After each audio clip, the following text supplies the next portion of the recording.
The 90s Goosebumps television series is goofy, lighthearted, bright, and fun. It is ridiculous at times and downright insane at other times. Even the worst episodes in that series are saved by its over-the-top, aggressively 90s style. That's cool and all, but what if we made it serious and dark?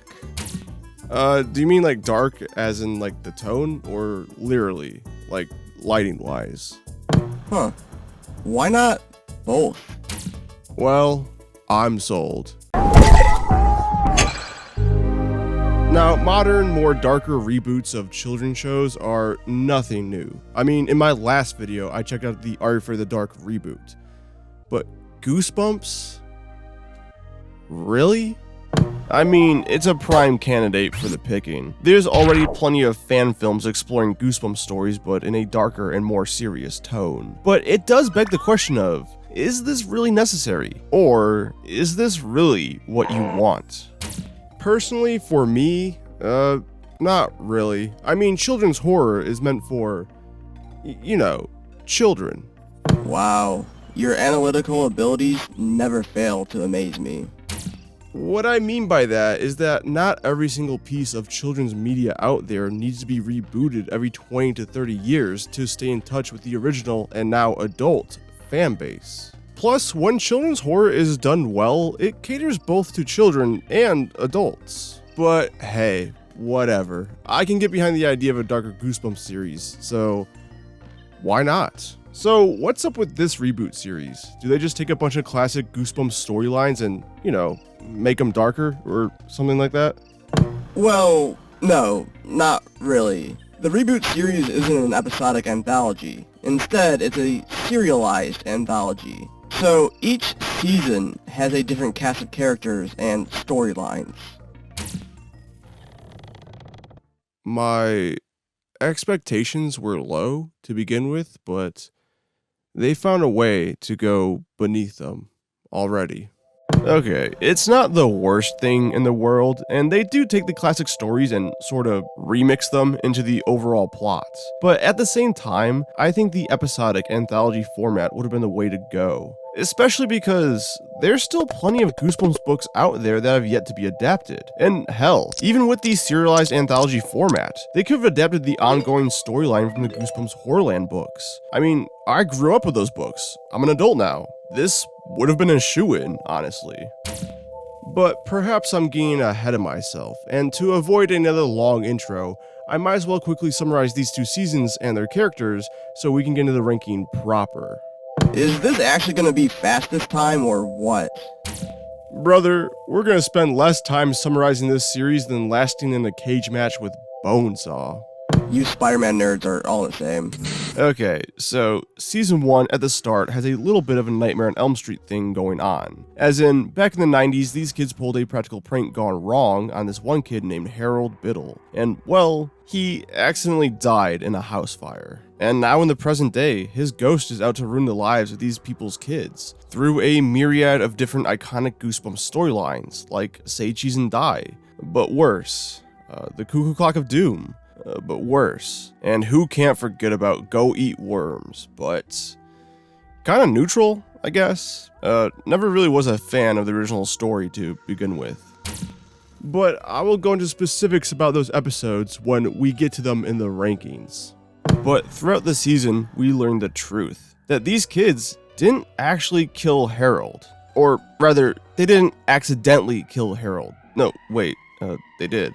Okay, they weren't pulling a prank. They were breaking into Harold's house to get rid of none other than Slappy the Dummy. That's right, he's the real main antagonist throughout season 1. You see, Harold was a typical shy, geeky kind of kid, but actually made a good group of friends. But unfortunately, once Slappy entered his life, under his influence, Harold became downright despicable and just straight up evil. So now in the present, Harold is trying to bring Slappy back, and now it's up to these kids and their parents to stop him. Or should I say, these kids and Nora, because these other parents do fuck all except hinder her from actually handling business. Which I guess is my cue to finally talk about these characters.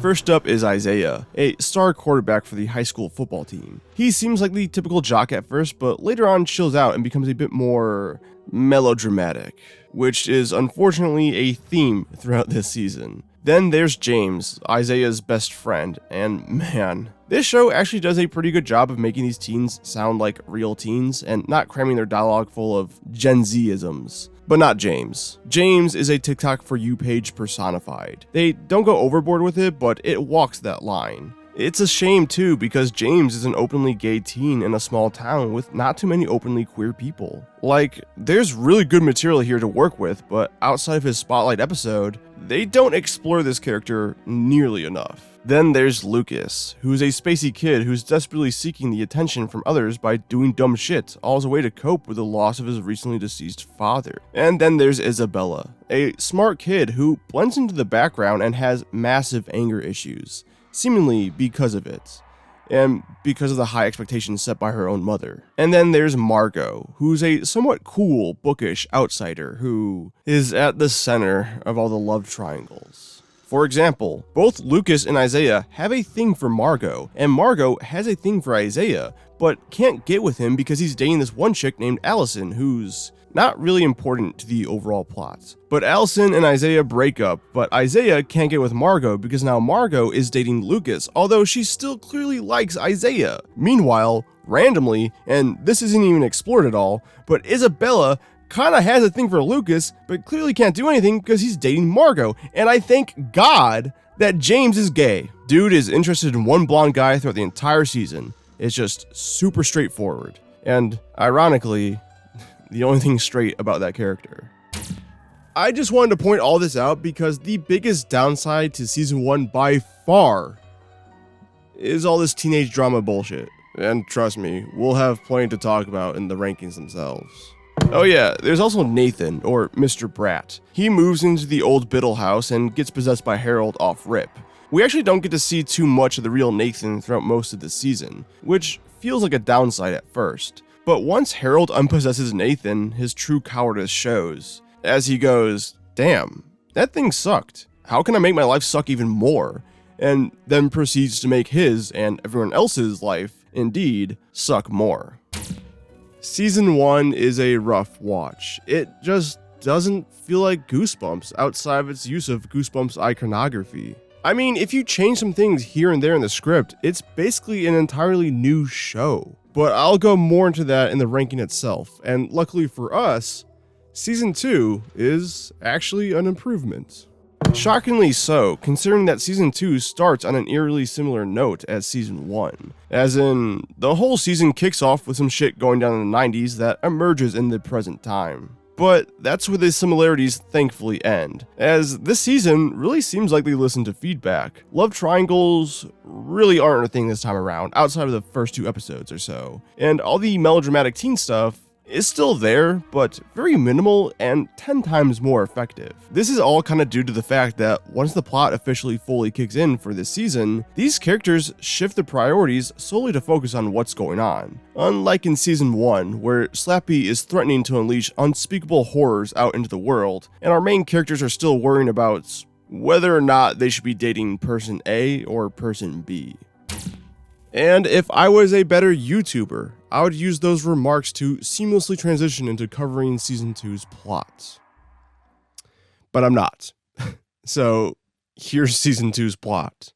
Back in the 90s, this kid named Anthony mysteriously loses his brother, named Maddie, in this underground bunker. And years later, Anthony grows up to be David Schwimmer. And a botanist. And now in the present, his kids, along with some other kids around the neighborhood, accidentally recreate the same circumstances that led to Maddie's disappearance long ago. At first, it seems like some strange fungal species running amok is the root cause of all of this. But cutting through the mystery built up throughout the season, it's aliens. Yeah, parasitic aliens that can make anything become their hosts and bend them to their will. And I do mean anything. Humans, obviously, but also plants, cars, fucking kombucha. You name it, it can be infected. Summarizing in this fashion does this season a massive disservice. Because, really, the mystery element throughout the season is one of its strong suits, and actually makes the season really interesting. Unlike how in Season 1, despite some minor twists and turns, that season's mystery component was a little obvious.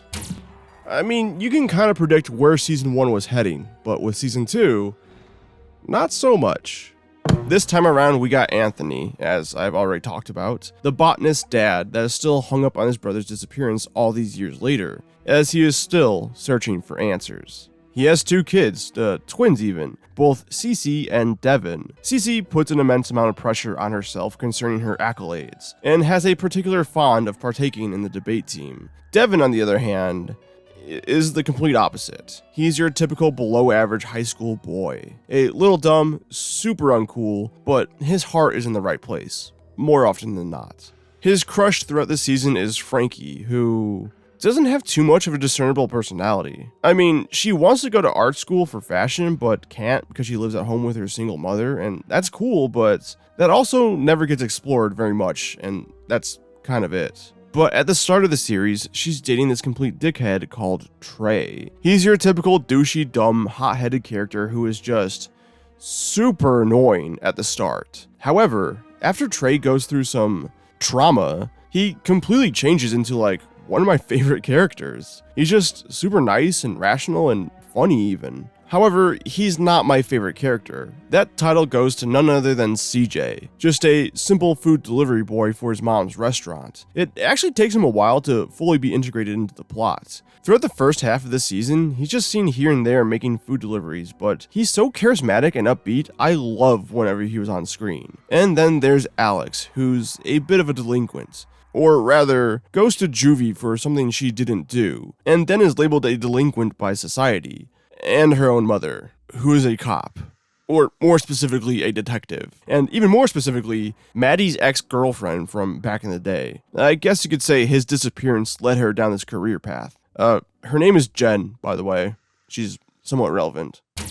But I think that's as far as the summarizing goes. Yeah, I left out a couple of details here and there, but I'll cover them proper in the ranking themselves. I didn't want to completely spoil everything, just in case there's a couple of people watching this that are kind of on the fence of whether or not they should check this show out. Anyways, there's one last thing I gotta talk about before we jump into the ranking proper, and it's actually really exciting, because this very video actually has a sponsor. That's right, some dumb jackass finally decided to sponsor us. I don't know how we got away with that. Those poor bastards. I know, right? Anyways, this video is brought to you by... This can't be right. This video is brought to you by Simply Colin? That's right, idiot. It's me. I'm sponsoring my own video. Because today, I'm officially launching memberships on this very YouTube channel. So right now, we got 2 tiers of memberships that you can join. We got the bronze tier and the silver tier. In the bronze tier, we got such things as custom loyalty badges and exclusive arty themed emojis. And some other rewards include getting your name in the credits at the end of every single video, and member-exclusive polling to help me better decide on what I will rank next. And this whole tier is only $1 a month. That's right, for less than a pack of gum a month, you can get all of these perks. Now, the silver tier has all the exact same rewards as the bronze tier, but with the addition of photos and status updates. Now you can get a sneak peek of what the next ranking video will be when I post these thumbnail rough sketches. But also, through the silver tier, you'll be getting new videos a full 24 hours early. And all of this for $3 a month. And then you got the elusive gold tier, which is under construction at the moment. My hopes for this tier is to offer monthly exclusive videos. But my schedule right now is pretty busy, so I can't promise that, so I can't offer that. Hopefully, we can implement this by next year, but we'll see. There's one thing I want to make very clear. I by no means want anybody to feel obligated to become a member on this channel. If you like my videos, or leave comments on my videos, or hell, even just watch my videos, that is more than enough support than I could ever ask for. This membership stuff is just a way for fans to more directly support me. And so therefore, when my YouTube videos get demonetized or restricted for whatever means, I don't have to sweat it so much. Plus, it would give me some sort of security to start working on longer videos. Anyways, we got a ranking to get to. Isn't that right, Colin? Huh, dude, shut the fuck up. I can't stand that guy. Anyways, guys, sit back and relax as I rank every episode of the Goosebumps 2023 series from worst to best. Enjoy.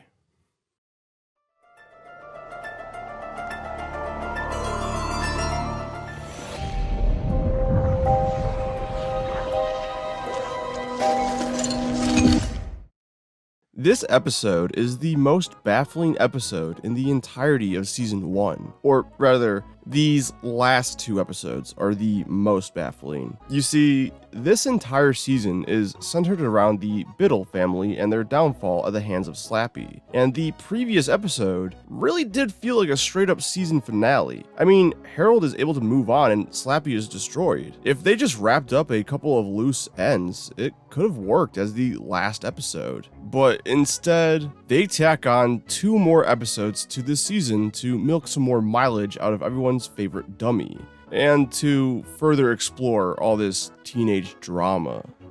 Great, because I know that's what I was asking for more of.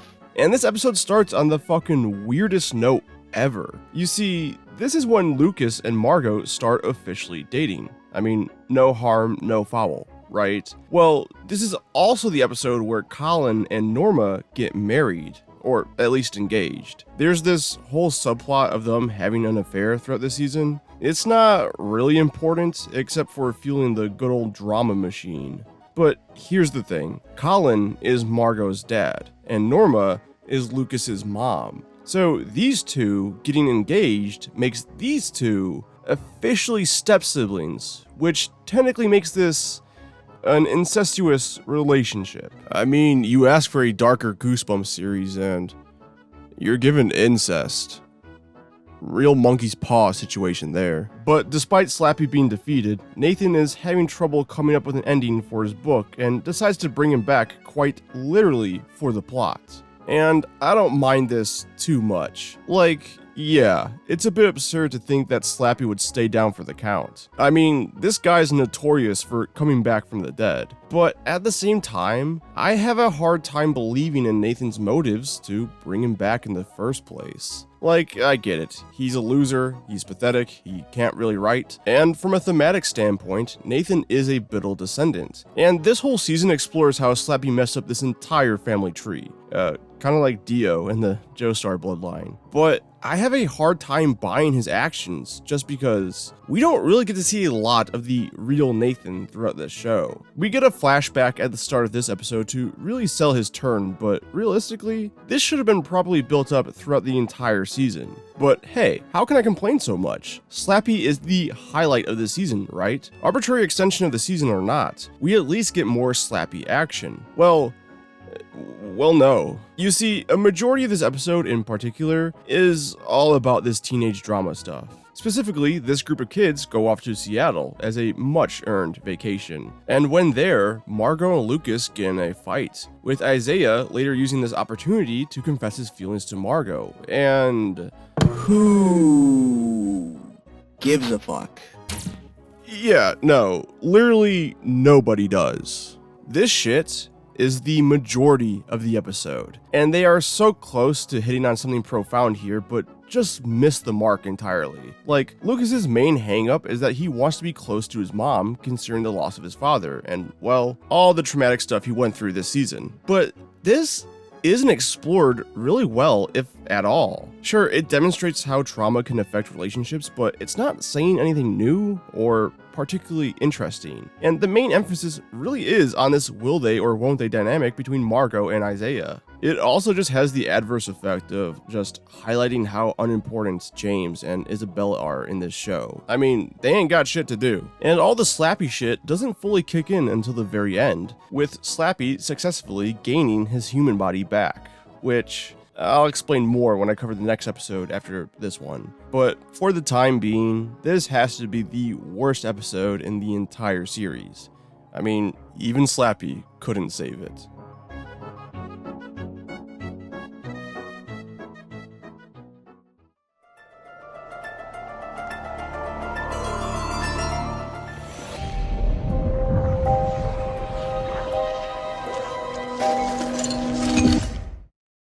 So there's actually a lot to like about this episode, but there's also a lot to hate. Exhibit A, the haunted mask.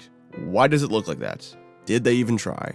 Like next to Slappy, the haunted mask is the single most iconic thing in the Goosebumps series. I mean, both the book cover and the mask in the show are instantly recognizable, but the reboot? I mean, they couldn't even make it green? It may seem like a minor nitpick because at least the storyline attached to the mask is authentic to the original source material. There's problems there, and we'll get to that in a second, but at least the story is there. So why get so hung up on the visual design of the mask? Well, I think it encapsulates the bigger problem of the show as a whole, and that is stripping away this series of not only its personality, but what makes Goosebumps, well, Goosebumps. And giving some credit where it's due, the mask does eventually turn Isabella into like this troll-like person, which makes sense for her online trolling nature, but personally for me, this just looks a little goofy and not scary in the slightest. Alright, we get it. The visuals aren't the best, but you said the story holds up, right? Well, yes and no. You see, I really like the modern day adaptation of the haunted mask. Like, Isabella is quiet in real life, but an absolute menace online, constantly trolling people. I mean, she wakes up and immediately doom scrolls. Those people are dangerous to society. So the haunted mask is able to prey upon these emotions that were under the surface to begin with, and essentially bring Isabella's troll persona to the forefront. It's a great modernization of an old story, and I really dig it. I also like how initially, the mask is actually a positive influence and makes Isabella feel more confident, and then slowly starts feeding into her more negative emotions. Oh, wait, did I say slowly? Yeah, I meant suddenly. The biggest problem in this episode is that we don't spend the necessary amount of time with Isabella, and because of that, the switch from good to evil is rather fast and rather jarring. Oh, let me guess. This episode needed more room to breathe. I mean, I know I say that a lot in my videos, but, yeah. And the thing that pisses me off most about this episode is that they have ample time to explore this storyline. These are 40-ish minute episodes after all, but instead, this episode is more keen on exploring all of this teen drama bullshit. This is going to be a running theme throughout most of the season 1 episodes, by the way. The actual Goosebumps storylines are almost sidelined for this shit. And if you watched enough of my videos, you would know there's one thing I dislike more than bad episodes, and that's bad episodes with squandered potential. And despite the designs kinda sucking, this really was working as a good modernization of the Haunted Mask story, but unfortunately, this show did not make it a priority.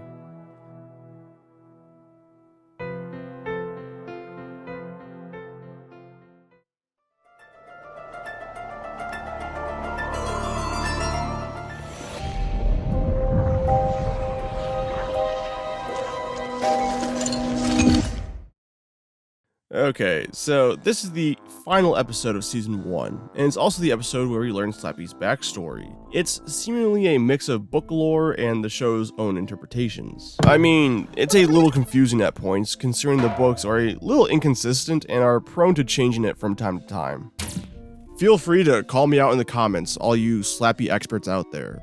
I know some of you are watching. But Slappy was once a man called Kondu who was dying in a war when he discovered these ancient texts that not only healed him, but also granted him magical powers. Or rather, reading the text out loud was the source of his magic. So technically speaking, anyone that can read can do what Kondu does. But his ultimate plan is to turn exactly 1,000 people into dummies and then sacrifice them by burning them alive on this giant spire. Why? Just to be a dickhead or something? No, actually. This is basically one big giant ritual, and once the sacrifices are made, the world will be filled with monsters and unspeakable horrors. Huh, maybe he is a dickhead. In reality, he's got a bit of an Ozymandias thing going on here. You see, during the war, Kondu realized that the world needs monsters so that humans would stop becoming monsters. And I really like this. It's not just being evil for the sake of being evil, but he's doing all this because he thinks, no, he believes it will save humanity. there's a little nuance here. It's a little morally gray. I mean, ultimately, I disagree with him because, like, who is he to make this call? Sacrificing all these lives and who knows how many more once the horrors come to life. It's complete narcissism at that point to think that he is some kind of savior for humanity. But at the same time, we can see how this kind of character can get to this conclusion because of his horrible experience partaking in this pointless war. And in his own words, they were trespassing on land that wasn't theirs, trying to take back something that was never theirs to begin with. It almost makes you forget that this is a bad episode. Yeah, outside of the little character study at the start of this episode, the rest of the episode is just not good. For starters, this whole Margot and Isaiah will they won't they shit is still going on. And then the action is somewhat subdued and lacks impact. I mean, in the climax, Kondu unleashes this black smoke to stop the gang from doing anything. And like, I don't know, this is kinda dumb and looks kinda bad. Really, most of this episode lacks impact for me, which for a final episode is really bad. But above all else, the reason why this particular episode ranks so low in the first place is because of the ending. Okay, where do I even begin? So Isaiah gets shot. That's right, Kondu, the Sorcerer Supreme. Once his plans are thwarted, he turns not to a magical spell, but a fucking gun. I'm genuinely at a loss of words. And then the episode just abruptly cuts to the hospital where the doctors tell the parents that Isaiah is going to die in the next couple of minutes, and Margot finally confesses her feelings to a dying Isaiah. And this all happens in like the span of 2 minutes, by the way. It's so jarring, it's so fast it'll make your head spin. Even worse of all, it doesn't even make sense. Like, the gang gets a hold of Kondu's spell book, and one of those spells is a healing spell. And you can be lenient and say, oh, maybe they don't heal bullet wounds, which would be an arbitrary distinction if that was true, but it's not. Because the first incantation Kondu reads out loud is in fact the healing spell that does in fact heal his bullet wound. So these kids saw their friend get shot and immediately rushed them off to a hospital instead of trying to use the spell book. And it's not until moments before his death, Margot finally gets the idea to use the spell book, which works. But we never get to see these two exchange any dialogue or explore their newfound relationship. Instead, it just cuts away to Nathan, who now finds out he's possessed by Kondu, and then the episode just fucking ends? Hey man, walk it off. You're getting way too heated right now. Okay, this episode abruptly ends without really giving these characters proper resolutions. Like, Margot finally confesses her feelings to Isaiah, and then revives him, but that's it. Even a quick exchange of dialogue would have been better than what we got, which is nothing. I mean, for as much as I bitched and moaned about all the teen drama stuff in the show, and for as much as I will continue to bitch and moan about this going forward, at least give me some sort of payoff. I mean, this is what the whole season was building up to, and it's just so empty. It's baffling. So much so, I thought I accidentally skipped ahead, but no. So what started off on such a strong note ultimately disintegrated into one of the most baffling season finales I have ever seen.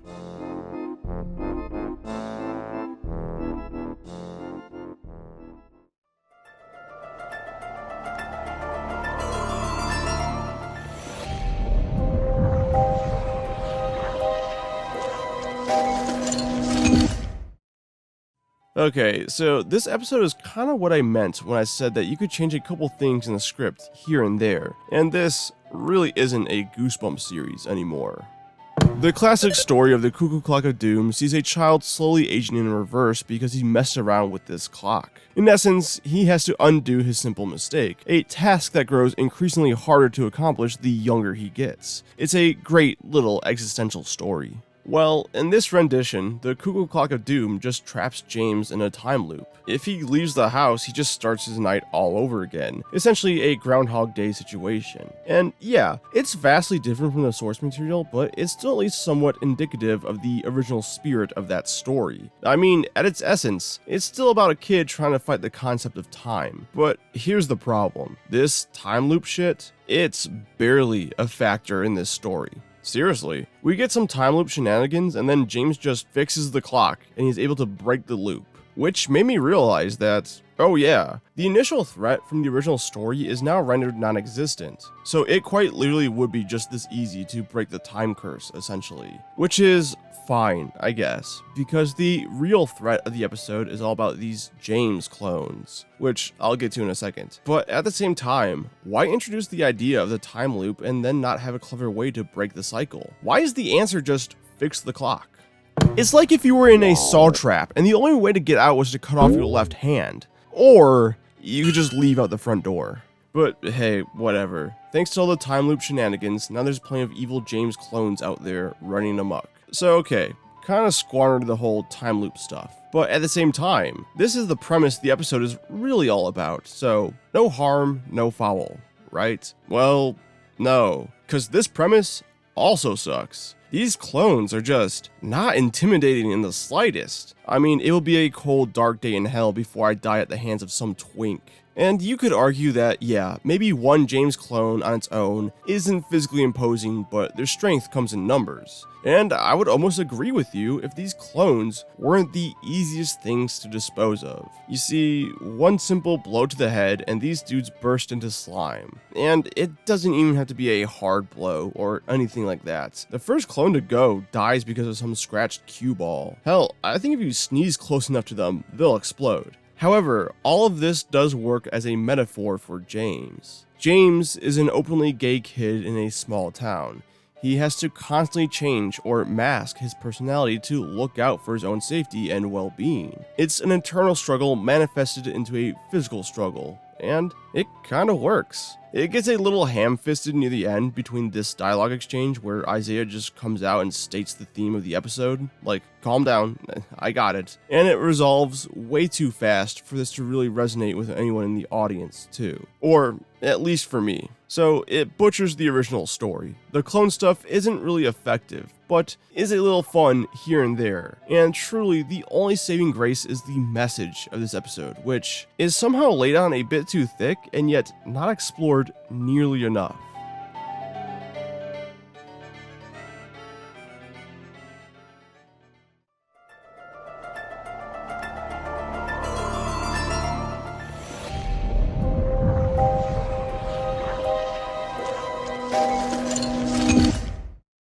This is an episode where nothing really happens. I mean, they incrementally drag the overall plot along, but realistically, in the grand scheme of things, it's not much. So, you know what that means. This is a character building episode. Hey man, I lived a good life. Just go ahead and unplug me.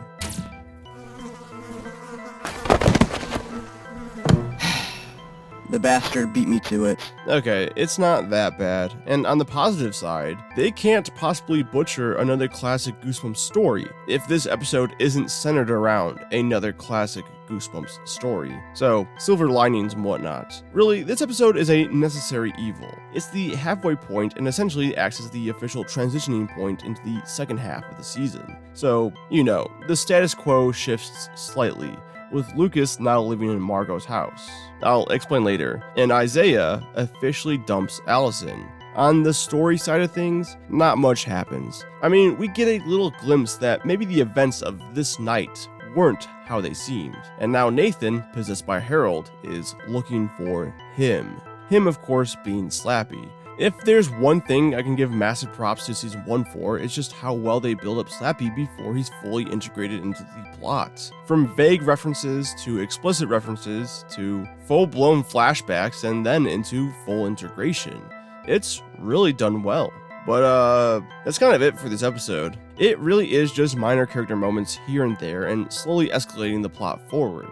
For frame of reference, the very next episode is the big lore dump / flashback episode on both Slappy and Harold. So if I can use one of my famous food analogies, this episode is like a cake baking in the oven, while the next episode is just the finished cake. And honestly, the best part of this episode is that it's inoffensive. I wasn't lying. It's all about those silver linings at the end of the day.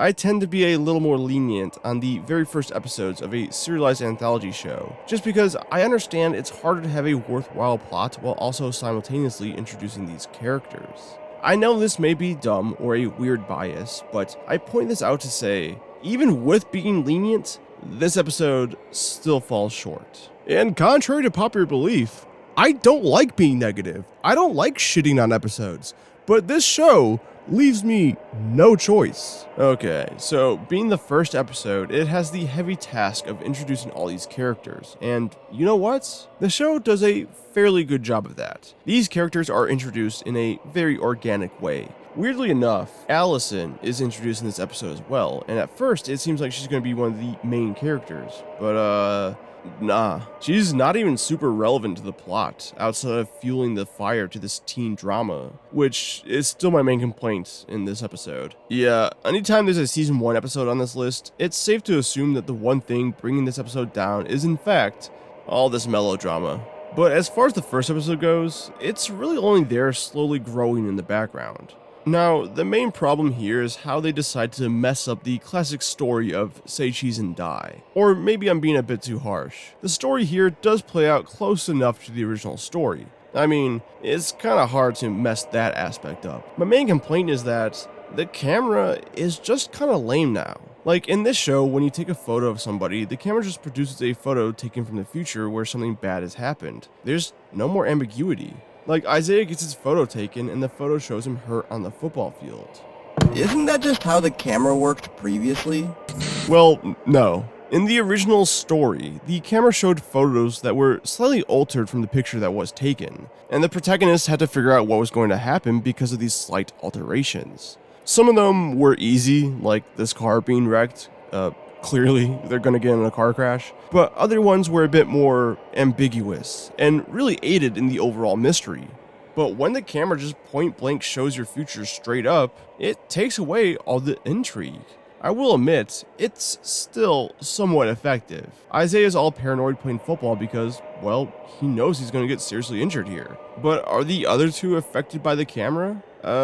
No, not really. It kind of falls flat. It's also all muddled in with the Harold ghost stuff, so it gets a little confusing at points. Like, Isaiah starts seeing these scary ghost football players on the field, and it's like, is this because of the camera, or because of Harold? Or I guess even a mix of both. It's just a bit too much going on. Also, the camera stuff doesn't start up until like more than halfway through this episode, so really, it's not given enough time to be fully explored. But that's kind of season 1's MO. It really doesn't give enough time to any of the actual Goosebumps storylines. I know, a show called Goosebumps, for some reason, more often than not, sidelines the actual Goosebumps plots. In season 1 at least. So while it's not the worst first episode I've ever seen, it was definitely a sign of what's to come.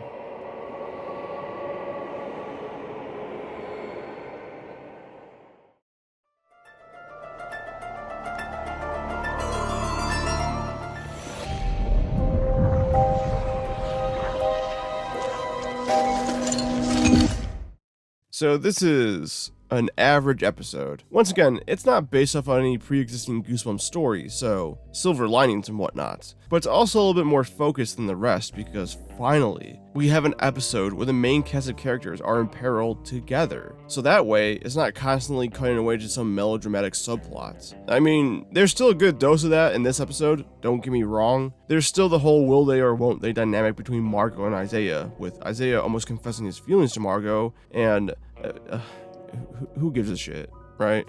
I mean, I kinda do. Yeah, well, that's only because you watch those Mexican soap operas in your spare time. You said you wouldn't tell anyone about that. I told you that in confidence.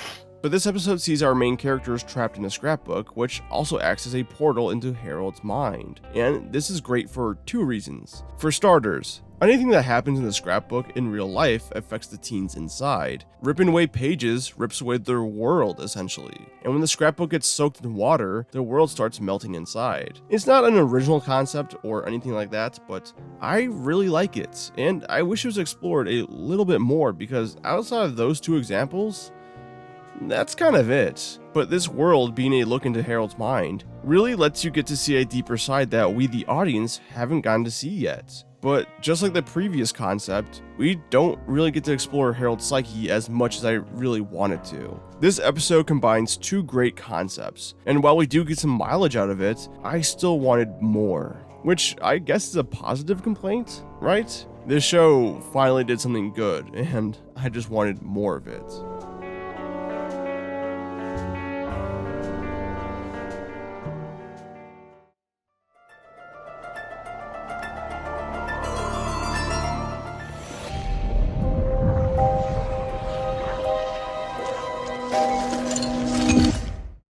So, I kind of alluded to this in the intro, but this show's take on the classic story of Go Eat Worms is actually not bad. In fact, it might even be better than the original story. I mean, that's not saying much. The original story was just about some kid fighting off worms, and even going head to head with this giant Dark Souls worm. And well, that's kinda exactly what happens here, except this time around it's more of a Bloodborne worm amalgamation for the final confrontation. But one aspect that is better concerning this episode is its increased emphasis on body horror. That's right, Lucas's fight with these worms is more of an internal struggle, both literally and figuratively. After eating a worm, Lucas starts growing and cultivating worms within his own body. And these worms have special healing properties, meaning the dude can just mess up his body any way he wants, and he'll be as good as new in a matter of seconds. This works as a good way to show off some gnarly and grisly effects. But it also works thematically for Lucas's story, as he's still not over the death of his father, and still doing dumb stunts to garner the attention of his peers. The only difference now being that he can participate in even more dangerous and risky stunts, which immediately concerns everyone involved. Yeah, it's one of the very few episodes in season 1 where all this teen melodrama is actually somewhat integral to the story, as we see how it ultimately affects Lucas. The whole Nora and Colin affair may not amount to much in the long run, but at least for this episode's sake, it's the main driving force for Lucas. Plus, Lucas telling Colin that he knows he's banging his mom is just a great scene. On a completely unrelated side note, it's kinda cool to see another character named Colin. I mean, you just don't get a lot of fictional characters named Colin. It's really cool when it happens. It's just a shame that this character is such a timid loser. Huh. I guess everyone with that name has the same personality. Shut the fuck up. And I gotta praise this scene right here between Nora and Lucas. This goes for the entire show, but these two characters feel so genuine. Any of their emotional scenes are both tragic, sweet, and also funny. They toe that line perfectly, and I really wish we got to see these two interact just a little bit more throughout the series because of that. But unfortunately, after this episode, Nora kinda gets put into a mental institution, because after fighting off this giant worm monster, which is a really fun final action set piece to cap off the episode with, she, instead of lying to the cops, tells them the truth. She's also partially kept in the hospital thanks to the other parents, mainly Isabella's mom, because the other parents are under the assumption that Nora's gonna bring back Slappy, or rather, at this point in the story, she's messing with stuff that could bring back Slappy, or whatever. So despite seeming like I like this episode a fair bit, it's still really slow, and there's some teen drama here and there that aren't in service to Lucas's story and therefore kinda suck. But as I said before, this is probably the only episode that I think improves somewhat on the original story, more or less.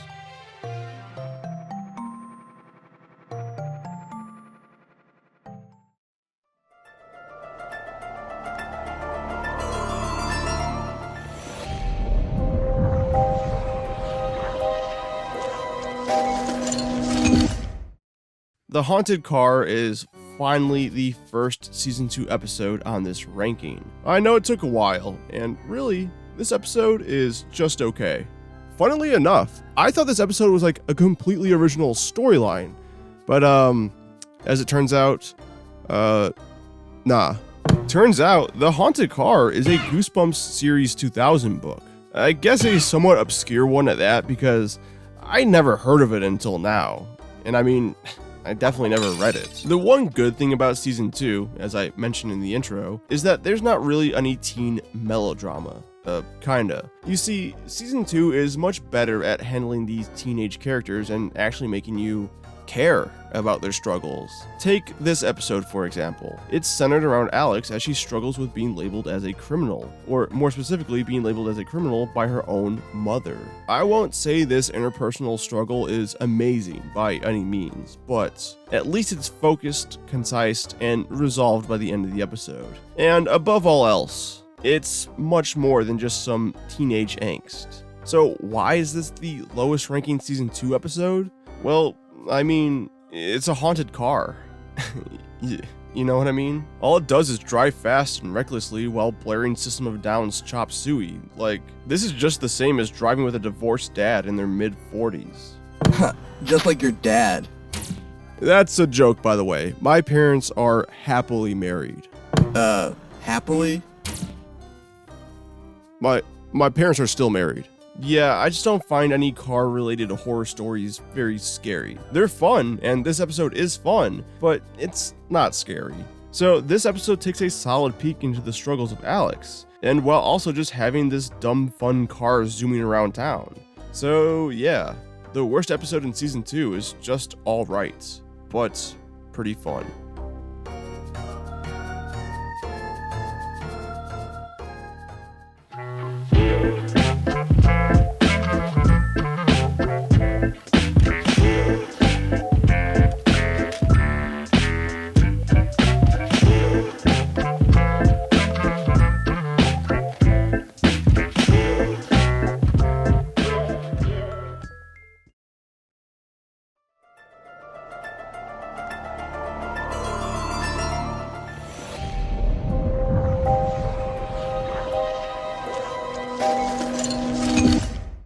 This is the episode that should have been the Season 1 finale, but isn't. I mean, this is essentially the end of the Harold Biddle storyline. You know, what the whole season was centered around. The parents who indirectly murdered Harold are all there to apologize and make amends. And it's really emotional and good. But then Margot is able to tell Harold that they met his parents. And they tell him that they have been waiting this whole time to move on because they don't want to move on without him. And that's also a really good and emotional scene. And then Harold is able to realize how manipulative Slappy has been and throws him off a cliff, and is finally able to relinquish possession of Nathan to join his parents and finally move on. And that's really good and emotional, and it's a satisfying ending. Why didn't the show just end here?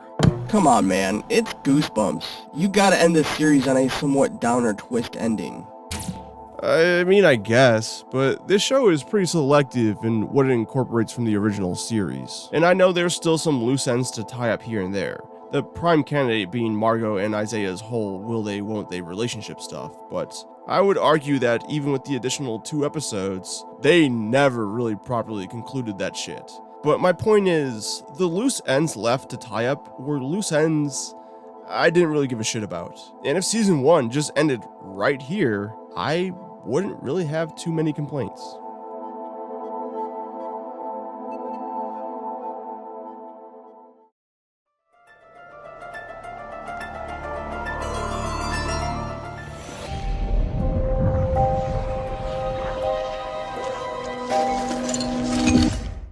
Jumping back into yet another Season 2 episode, this time with the episode The Boy Who Cried Monster, which is a slight play on words from the original story of The Girl Who Cried Monster. There's practically no relation between the two stories despite the similar premise. It's a nitpick that I'll go into more depth with later on concerning episode titles and their ties to the original source material, or rather, lack thereof. Anyways, this episode is the halfway point for Season 2, so just like Season 1, it's a lot of ramping up to this season's final arc. Which, once again, isn't a bad thing, but does make the episode in large feel very plain. However, this time around, Season 2's ongoing story is much better than Season 1's. I mean, I can call this a slower episode, but at the same time, Anthony succumbing to the alien parasite and having his eyes literally pop out of his skull, and then his head just gets completely knocked off, like, there's still fun to be had in this episode. Like, when CJ is tied up by Nathan as he tries to also feed him this alien goo. David Schwimmer plays this role beautifully. He's constantly fighting back and forth between the alien parasite and himself, with who is controlling his body. So he's constantly switching from trying to feed CJ this goo to apologizing that he's tied up in his basement. It's equal parts comedic, but it's also just really tense and suspenseful. I think with a lesser actor, this scene could have come off as a bit too cartoony, but at least for me, it strikes the perfect tone. And I think even just beyond this scene, this entire episode just strikes a really good balance between being funny and scary. I mean, this is CJ's spotlight episode after all, and he is a more comedically inclined character, so that makes a lot of sense. So, this episode was just a pretty solid showing from Season 2, considering that this episode was meant to be the building blocks for the second half of this storyline.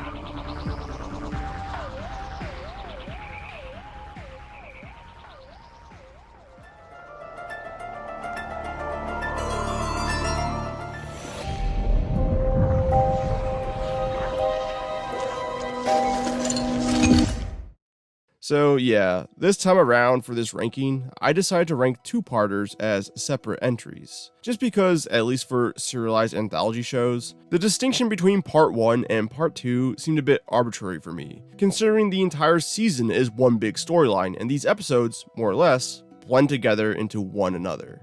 Speaking of blending together, am I a TV or a computer? Huh? Oh. You're whatever you wanna be. I think I want to be a human. That's not fucking happening. But being the first episode of Season 2, it's just a lot of setting up this season's major players and world. However, I think Season 2 does a significantly better job this time around. For starters, these characters are just better. I think they're more interesting, and there's significantly less emphasis on any teenage drama. Even then, the stuff that is there is within service to their individual characters, and therefore, make these moments actually interesting. But I think where Season 2 is leaps and bounds better than Season 1 is in the central story department. Plain and simple, Season 1 gave away too much information far too soon. And yeah, there was twists and turns here, but it was fairly predictable. Season 2, on the other hand, has a good story with a massive mystery component. It will keep you theorizing and speculating on what's going on until the very end. And when new revelations are made, they're impactful. It's what I like to dub the Stranger Things effect. Okay, so do you want to know why Season 1 of Stranger Things is the best season in that series and all the other seasons have felt just not as interesting? It's because of the mystery component. You didn't know what 11 was, what Hawkins Labs was truly up to. You didn't know anything about the Upside Down, how to enter it or how to leave it, or even what it was, or what the fuck a Demogorgon is even. That's why when people, myself included, watched Season 1 for the first time back in those hot summer nights of 2016, we were glued to the TV and just had to watch the entire show in one sitting. Every season after Season 1 though, there's almost no mystery anymore. I don't feel the need to frantically watch the next episode to learn what's going on because I kinda know what's going on, more or less. And I desperately just need the characters to come together and explain shit to one another so they can be on the same page as me. And that's part of the reason why I think this series has gone downhill. Also, they just don't know what to do with half the characters anymore. Bro, isn't this a Goosebumps video? You're right. I'm sorry. But it's that very mystery element that is present in this season that makes it so strong. And that's what makes the first episode so strong as well, because they just hit the ground running. Do I think it's perfect? Hell no. It's got a little bit of a pacing problem. And although this dissipates after the next episode, for the time being, there is still this bullshit love triangle thing between Devin, Frankie, and Trey, which did have me worried at first, but once again, it's taken care of, just not in this episode.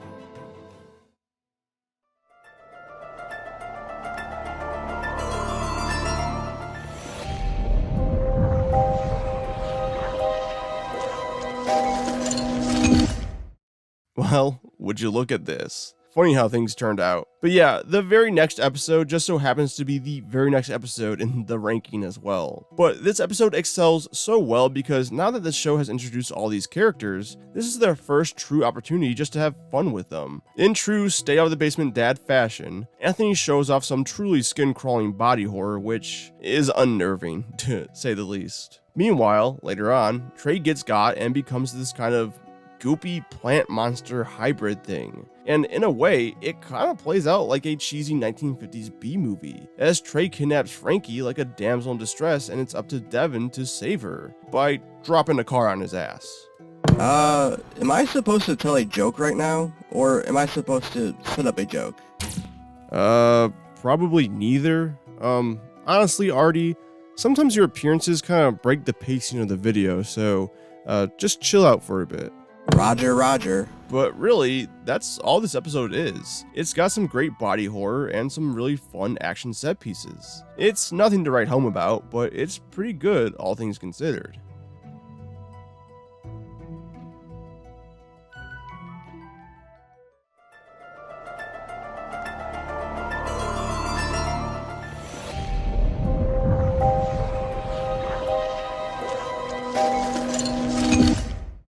Oh man, this one just tugs on your heartstrings. As I've said before in past ranking videos, when it comes to emotional brother shit in media, that hits close to home for me personally.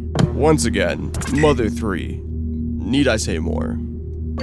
But this episode acts as this one big flashback to truly show what happened on this night all those years ago, while also showcasing the lead up to said incident, which only makes their loss even more heart-wrenching. Yeah, the season so far has done a really good job for making you feel bad for Anthony. I mean, 30 years later, and this man is still not over his brother's untimely death, as he is still searching and looking for answers. But then this episode comes along and really shows you what kind of relationship these two had in the first place. And the thing I really liked about this dynamic is just how real it felt. Maddie being the older brother in the situation meant that Anthony was the prime candidate for harassment, but in a brotherly kind of way. Never in a way that crossed the line to make Maddie an outright asshole.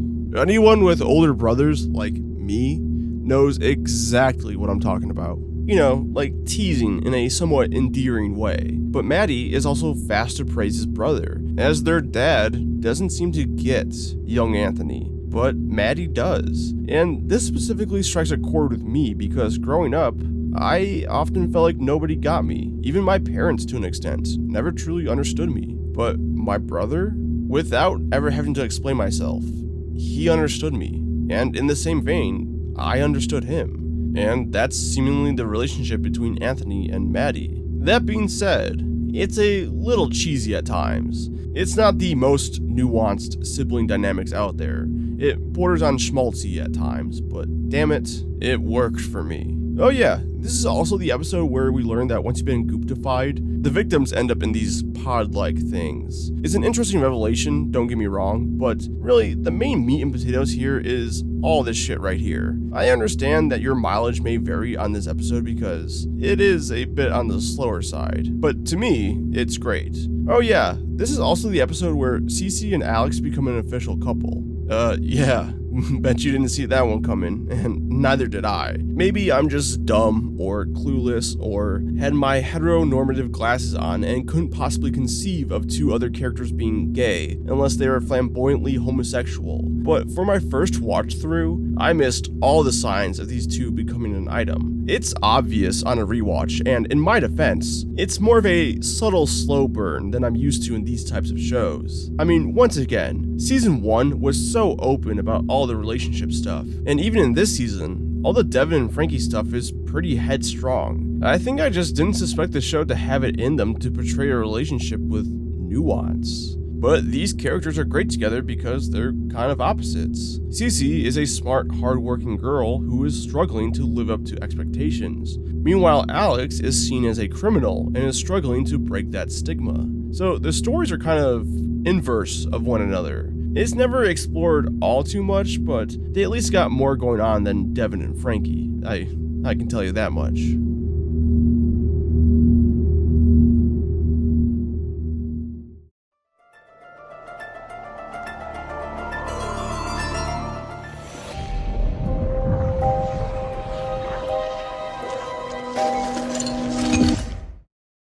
Now, I can tell some people are going to roll their eyes over this one simply because the monster blood in the series isn't some mystical witchcraft artifact, but instead it's essentially kombucha. That's right. Some alien goop mixes with some kombucha, and that's our monster blood for this series. Man, that's dumb as hell.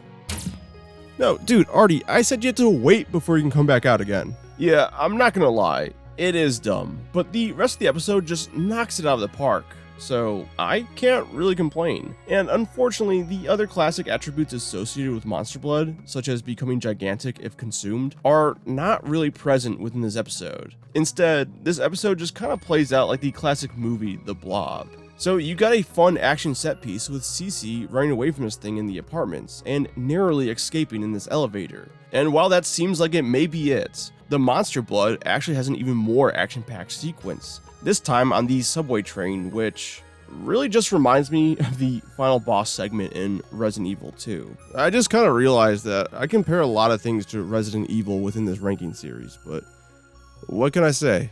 I just really like Resident Evil, and Silent Hill, and Dead Space, and Illbleed, and Signalis, and This episode may seem like all action and no substance, but this is the first episode where we finally get to see the double life Cece is living. To her friends and family, Cece lets off that she is excelling academically and overall just has her entire life figured out. But that's not entirely true. I mean, she's 17. Of course she doesn't have her life figured out. But as it turns out, she's been lying about being a part of this prestigious debate group to her friends and family this entire time. And despite appearing so calm and collected, she's secretly cracking at the seams. The immense amount of pressure she has been putting upon herself, and the lies she's been bottling up finally come pouring out. Literally. She barfs up the monster blood. So it's clear that this monster blood acts as a symbol for everything she's been keeping buried underneath the surface finally spilling out, while also just being a goofy fun monster. I know this may be horror 101 to make the monster symbolic for an internal struggle the main protagonist is dealing with, but you'd be surprised how little shows like this implement something like this. Also, because I couldn't bring this up organically, at the start of the episode we see Devin playing fucking Tekken, and he's a king main? If you go up against a king main in Tekken, you're either getting the easiest win of your life, or you're getting your ass kicked 6 ways from Sunday, and there is no in between. You're either fighting the guy who picks king because he thinks he's really cool and wants to learn the character, or is a secret furry, or you're going up against the guy who's been a king main for 20 plus years. And no matter how much you mash your buttons, you are not breaking out of those chain throws. You say I messed up the pacing of the video, but you got on a whole rant about Tekken? Sure, okay, buddy. Yeah, well, anyways, this episode is great, despite the initial setup, which, in the grand scheme of things, hardly seems like much of a complaint.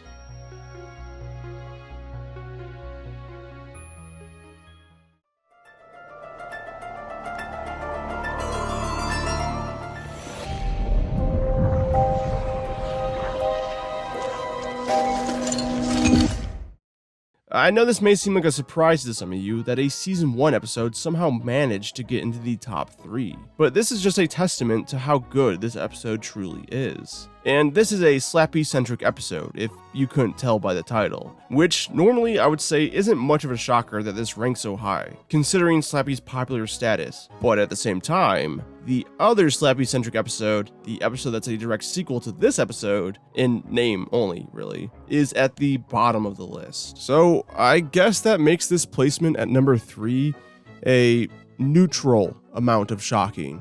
What propels this episode above its counterpart is that, well, it's competent, duh, but it's also focused, and is essentially this cathartic climax to what this season in particular has been building up to this entire time. Once again, outside of the 2 episodes at the very end that felt very tacked on, season 1 is all about the downfall of the Biddle family, and more specifically, Harold Biddle, all thanks to Slappy. And guess what?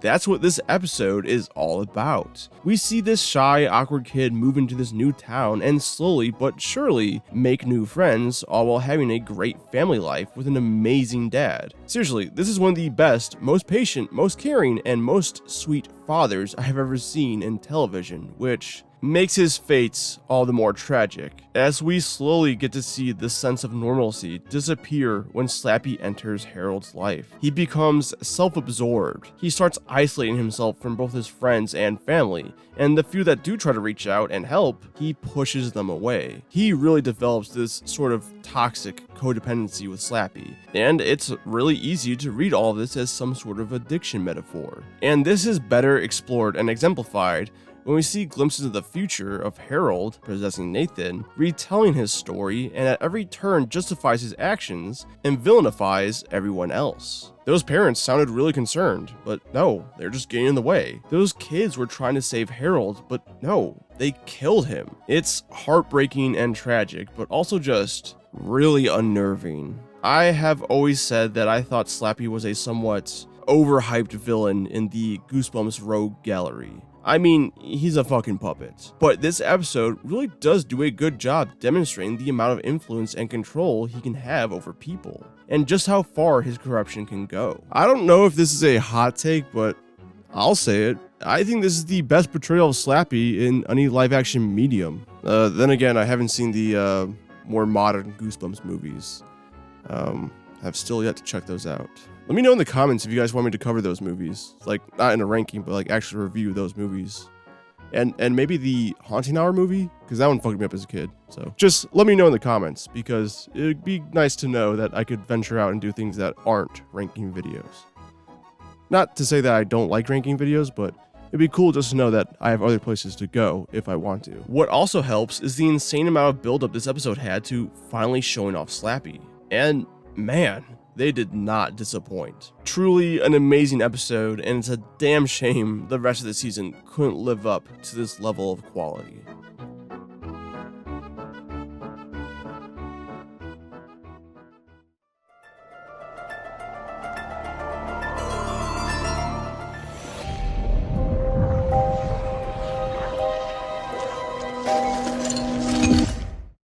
So this episode is called Welcome to Camp Nightmare, and it has absolutely nothing to do with the actual storyline of Welcome to Camp Nightmare. Camp Nightmare is just a nickname they decided to give this underground fort because in the 1960s, an alien ship crash landed into this very location, and a camp counselor from Camp Night Moon was one of the aliens' first captured victims. So I guess the only linking factor between the book and the show is that aliens are involved within the story, but in vastly different ways. I mean, in the book, the aliens were the humans. Now, these differences aren't a huge deal, but I do think it's a microcosm of the larger picture here that I will go into in just a minute. But this episode lands so high on this list because, yeah, it's an episode where we finally get all of our questions answered. And it's also cathartic to see the puzzle pieces finally fall into place. But it's also amazing because this episode just so happens to work independently of the main storyline, and really could just work on its own in an anthology-based horror series. As this episode is all about scientists living in the underground bunker trying to study and understand this alien ship, but more importantly, find a cure to get people out of these pods. You feel a great sense of isolation amongst this episode, and even though the ship isn't innately hostile, you're also not fully aware when or how it will attack. As it turns out, if you attack it, it will attack you. And a giant alien organic spacecraft or one singular person? Yeah, I'm betting on the alien here. But we don't find this out until the end of the episode. And even though this kind of reaction may be predictable, it's still a tense atmosphere. The best part of this episode, however, is the moral dilemma. Because this team is actually successful in developing a serum to destroy the goop-based pods the victims end up in. But that said serum is also theorized to be able to kill the ship. So the person in charge takes the opportunity to just go ahead and kill the thing because in his eyes, even if it's trapped underground and seemingly docile, it could still possibly be a threat. Meanwhile, his daughter, named Ramona, argues against her father's viewpoints and basically point out that it's not actively hostile. Oh yeah, Ramona. I can't believe I haven't mentioned her yet. She's actually a pretty important character in Season 2 because while yes, she was a part of the original operation, she is also the only person in the present day that still knows about the alien trapped underground, and is actively suppressing information from getting out. Basically, acting in secret, she's thwarting our main protagonist here and there from the shadows throughout this entire season. Mainly because, surprise surprise, when they try to kill this thing, it doesn't like that, and goops everyone up. Except for Ramona, who managed to escape thanks to her dad's sacrifice. And now, over the years, Ramona has slowly adopted her dad's worldview concerning the alien spaceship, but is unable to do anything because it's too risky and dangerous. She's also undoubtedly a little bit bitter because somehow these kids back in the 90s managed to open up the secret hatch and got gooped, and she had to cover that up. And then 30 years later, the exact same shit happened again, but now with the younger generation of the same family. Yeah, I'd be pissed too. But here's my main problem, and this isn't a complaint about the episode itself. The episode is great. It's a complaint about the show in general. This episode has nothing to do with the book the episode is titled after. In fact, this episode is almost completely original. So much so that if I showed this episode to somebody, there's no way in hell they'd be able to recognize this as a Goosebumps show. Also, this episode just highlights how good an episodic modern anthology Goosebumps series would be, considering that this episode could work just as well as a standalone episode. I mean, I don't get it, but that's besides the point. This episode is fantastic.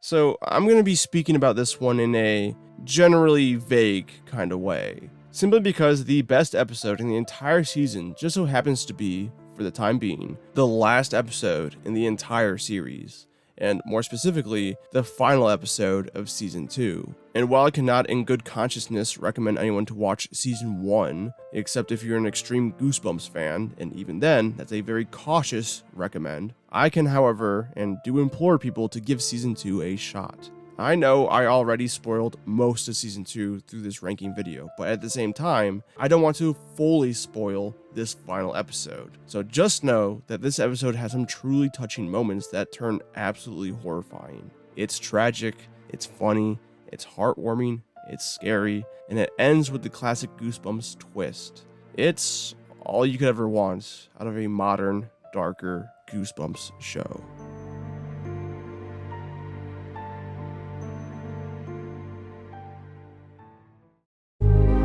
So that was the new Goosebumps show. So, am I excited for a possibility of Season 3? No. Not really. Listen, for as much as they improved with Season 2, at the end of the day, it still doesn't really feel like Goosebumps.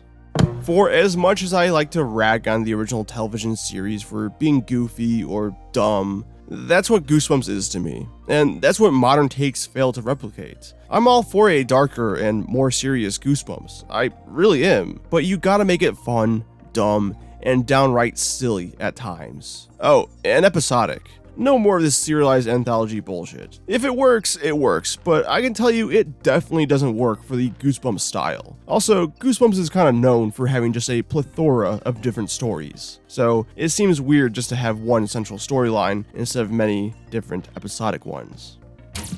Well, I guess it's about that time to start checking out some adult horror shows, and there's no better place to start than a show I promised a ranking on for over a year ago.